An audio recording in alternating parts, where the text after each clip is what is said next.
Hi there, good morning, good afternoon, and good evening. So for this video, let's talk about how to skip Meta Verified Waitlist, Instagram Meta Verified. So for this one, I'm going to open up first on my Instagram application and going straight to my account. Disclaimer, to make this work, you need to have a huge amount of followers and followings. Anyway, go to the settings right there. This is the first step, by the way. And from this one, going to Account Setter. And all the way down, there should be an option here that says Show Meta Verified. Given that you're Meta Verified already, should be around here somewhere, just click on that one. Also, if you can see that one right there, on the settings right there, and just type Request Verification. Like this one right here.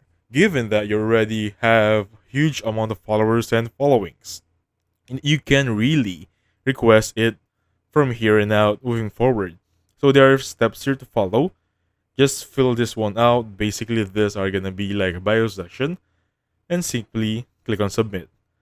Just wait for the answer and you'll be good to go. And thank you so much for watching. I'll catch you guys on the next one.